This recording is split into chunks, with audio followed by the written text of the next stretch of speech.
percent of the players voted, and 98% of those voted that they were comfortable with the strike. That isn't over for anyone that's never covered or kept an eye on collective bargaining.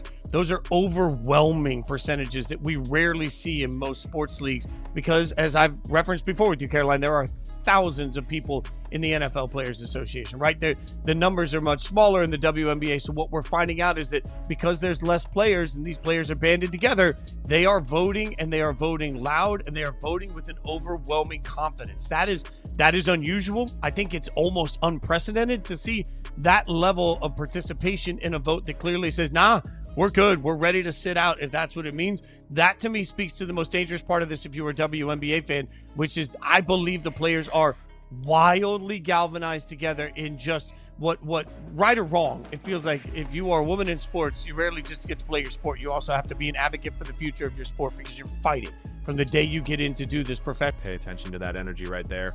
That is not casual commentary. That is someone realizing the WNBA is staring down the barrel of something it has never faced before, a potential strike. According to industry insiders who just went on record with ESPN, this is no longer just posturing, this is real. The Women's National Basketball Players Association authorized their executive committee to call a strike on December 19, 2024. First time in league history. So the question isn't whether tensions are high, it is whether we are actually going to lose the 2026 season. That is the core issue right there. If negotiations are as broken as the union claims, why wait? Why not strike now? That question matters because the WNBA came out publicly and effectively called the Players Association liars. Not in those exact words, but close enough. The league released a statement saying they strongly disagree with the WNBPA's characterization of negotiations, insisting they have been bargaining in good faith while offering fair proposals. That is corporate speak for you are lying to the fans. Now here is what makes this messy. Both sides are weaponizing public pressure as a negotiating tactic. The union is running to Instagram, posting statements, trying to rally fan support. The league is leaking to reporters, trying to control the narrative. And caught in the middle, Caitlin Clark and every other player who just wants to play basketball. It is okay to strike, to me. One agent told ESPN that in some cases, walking away and saying no is a massive part of strategy and negotiation.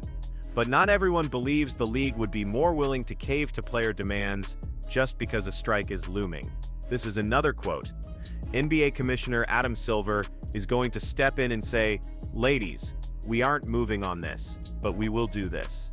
And we are going to get a deal done early January. Bruh. WNBA insiders are leaking that there is about to be a strike, y'all. WNBA insiders leaked this, man. We got to break all of this down and get into everything. Welcome to Keep the Vision. Make sure you like, comment, subscribe, share the channel, hit that bell notification, and hype the video. We are on the road. We traveling this holiday season. We got to do what we got to do. Adam Silver, NBA Commissioner. That prediction from an agent matters because Silver has been the WNBA's safety net for years. When the league bleeds money, which it does every season, the NBA covers the tab. So, when these negotiations reach a breaking point, Silver holds the power to step in and say, here is the final offer, take it or leave it.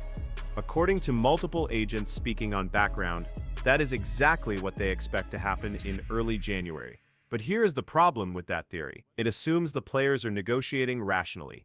It assumes they understand that without a 2026 season, all the momentum from Caitlin Clark's rookie year evaporates. Record ratings, sold-out arenas, mainstream coverage, all of it disappears if they walk. She understands the importance of having a 2026 season. It doesn't seem like all of these other players do. It is still unlikely that games will be missed. One quote says, I think a work stoppage by technicality is possible. Another league source added, I'm not worried at this point about us missing any games. Now, there is an article here on ESPN with updates regarding December. It is basically stating what we are hearing on the wire, and that is where this gets complicated, because not all players share the same incentives here. Caitlin Clark needs a season. Angel Reese needs a season. The rookies and mid-tier players who depend on WNBA salaries need a season. But look at who sits on the WNBPA Executive Committee. Anika Ogwumike is president. She is a co-founder of Unrivaled, the new 3-on-3 league launching in January 2025. Brianna Stewart is vice president. She has equity in Unrivaled. Kelsey Plum is treasurer, also an Unrivaled co-founder with equity stakes. You see the conflict. The players leading these negotiations have millions coming from a rival league. They have options. If the WNBA season gets canceled, they aren't broke. They have unrivaled salaries, equity positions, and a platform that doesn't depend on the WNBA existing. How and under what circumstances would an executive committee vote on a strike? Ogwumike told ESPN that she sees the vote as an opportunity for a strike to be an option if negotiations don't progress, adding that she believes talks are still in their infancy. The WNBA, meanwhile, has repeatedly stated that the league strongly disagrees with the union's characterization of the current state of negotiations. As I told you, the WNBA came out and called them liars. When asked what factors would prompt the executive committee to pursue a strike, revenue sharing. That is the core demand. The union wants a 50-50 split of related income, similar to what NBA players get. Sounds reasonable, until you look at the actual numbers. The WNBA lost money in the league has never turned a profit in its 28-year history. So what exactly are they sharing? Losses. Here is what the league offered according to sources. Guaranteed salaries that more than double current levels, improved travel conditions, including chartered flights for the entire season, better maternity benefits, and increased marketing commitment. The average salary would jump from roughly $120,000 to over $250,000. Top players would make $500,000 or more in salary alone. But the union rejected it. Not because the offer was insulting, but because it didn't include revenue sharing. They want a percentage of future growth, not just higher salaries today. The union declined to provide details on the voting procedures the executive committee would follow if voting on a strike. What are the ramifications? Man, I am tired of this. I am tired, y'all. I just want a season to happen. That is all I want. A hoop season. I just want to see Caitlin Clark stir the pot and put on her show. Terry Jackson, WNBA Executive Director. She is running the same playbook that worked in 2020, when the union negotiated the currency, go public, create pressure, make the league look greedy. It worked then because the optics were terrible for the WNBA. How could they not pay women fairly? But this time is different. The league has the receipts. They can show exactly how much money they are losing. They can demonstrate that the NBA has subsidized the WNBA to the tune of hundreds of millions over nearly 3 decades. They can prove that revenue sharing makes no mathematical sense when there is no profit to share. That is why industry insiders are split on whether a strike actually happened. One league source told ESPN, "I think a work stoppage by technicality is possible. I'm not worried about us missing any games." Translation: they might strike briefly for optics, but both sides know they cannot afford to cancel the season.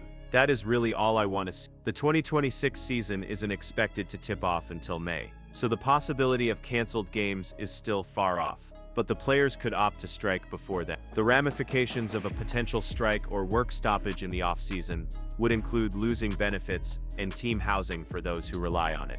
Ogwumike said that players may strike in 2020. Here is what happens if the players strike before then. They lose benefits immediately. Team housing, gone. Health insurance, gone. Access to team facilities, gone. For veterans making good money or with unrivaled contracts, that is manageable. For rookies and minimum salary players, that is devastating. Terry Jackson acknowledged this in her ESPN interview. She said the union has been educating players about the realities of a work stoppage. That is union speak for we are making sure you understand how much this is going to hurt. I think the owners have gone as far as they are going to go. I think they have compromised. They have adjusted a lot of their terms. And just like Caitlin Clark said, there has to be compromise on the player side too. Getting a season happening needs to be the priority. And I don't know that that is the priority for a lot of these players. You have to remember, there are so many people on this WNBA board that have a stake in unrivaled equity partners getting millions from Project B. So a lot of these players feel like the grass could be greener elsewhere, and they have options. Like, hey, if this doesn't work, I got this money coming in from here. But it still leaves those middle of the pack and lower level players out to dry. That is just the reality. So I want to know what you guys think. Do you believe there will be a strike? Here is what nobody is saying publicly. but everyone knows privately. The WNBA's leverage is time. Every day that passes without a deal, players get more nervous. Rookies drafted in April 2025 won't know if they have jobs. Free agents can't sign contracts. Teams can't make plans. Sponsors get antsy. The longer this drags out, the more pressure builds on the union to accept something close to what is already on the table. The union's leverage is public perception. They are betting that fans will side with players over owners. They are betting the media narrative stays focused on fair pay rather than an unprofitable business, rejecting unreasonable demand. And they are betting the WNBA cannot afford the PR disaster of a canceled season right when the league finally has momentum. But here is the thing about leverage. It only works if you are willing to use it. And that is where Caitlin Clark's comment becomes crucial. She said publicly that both sides need to compromise and that getting a season needs to be the priority. That is the franchise player. The player who drove those record ratings, telling the union to make a deal. If more stars follow her lead, the union's position weakens. If they don't, and the season gets canceled, those stars lose the platform that made them famous. It is a prisoner's dilemma, and nobody wants to be the first to break ranks. Now let's talk about what actually happens here. Despite all the dramatic statements and strike votes, there is a predictable path forward. The union will keep applying public pressure through January. The league will keep leaking info to friendly reporters about how reasonable their offers are. Both sides will position themselves as the adults in the room, while painting the other side as unreasonable. Then, probably by late January, Adam Silver steps in. Not publicly, he is too smart for that. But behind closed doors, he tells the owners, "Here is the final number we are willing to subsidize." And he tells the union, "Here is the best deal you are going to get. Take it or leave it." The deal will look something like this. Significant salary increases, maybe not quite doubled, but close. Full charter flights for the entire season, which is huge for player health.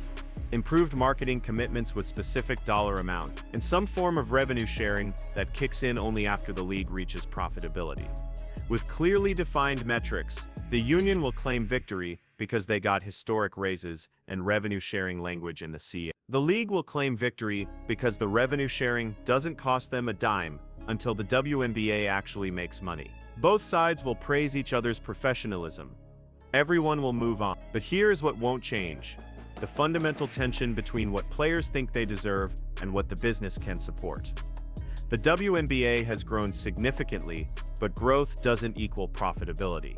Selling out 17,000-seat arenas matters less, when operating those buildings costs a fortune. Record TV ratings matter less, when your media rights deal was signed years ago at lower values. The next media rights negotiation, that is when this really matters.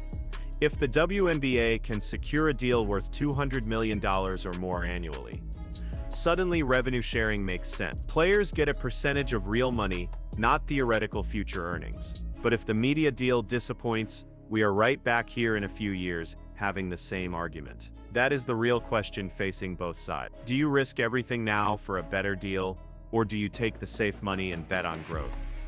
The smart play is obvious. Take the deal. Play the season. Let Caitlin Clark and the next wave of stars drive even more growth.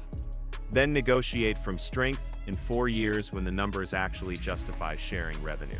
But smart doesn't always win in negotiations. Pride matters. Precedent matters. The players leading this fight have spent years fighting for respect. They aren't wrong to demand more, but they might be wrong about timing. So will there be a strike? My prediction: there will be a lot of noise, a lot of posturing, maybe even a brief symbolic work stoppage in March. But when May rolls around, there will be basketball. Because at the end of the day, both sides need each other. The players need the platform. The league needs the talent. What we are watching right now is theater. High-stakes theater with real consequences if someone miscalculates, but theater nonetheless. The script is already written. We are just waiting for both sides to read their lines and take their bow. The real question isn't whether there will be a season. It is whether this negotiation damages the relationship so badly that it affects how they work together going forward. because the WNBA's growth relies on everyone rowing in the same direction. If this ends with both sides bitter, that affects everything. It affects marketing. It affects player cooperation. It affects whether fans see a league on the rise or a league eating itself alive. So here is what I am watching for. Not whether they reach a deal, but how they reach what it costs in trust, and whether both sides come out ready to build. What do you think happens? Does the union have the leverage they think they do, or are they overplaying their hand? And if you are Caitlin Clark, how frustrated are you right now? Let me know in the comments. And if you want more WNBA coverage that actually breaks down the business side, hit subscribe, because we are just getting started.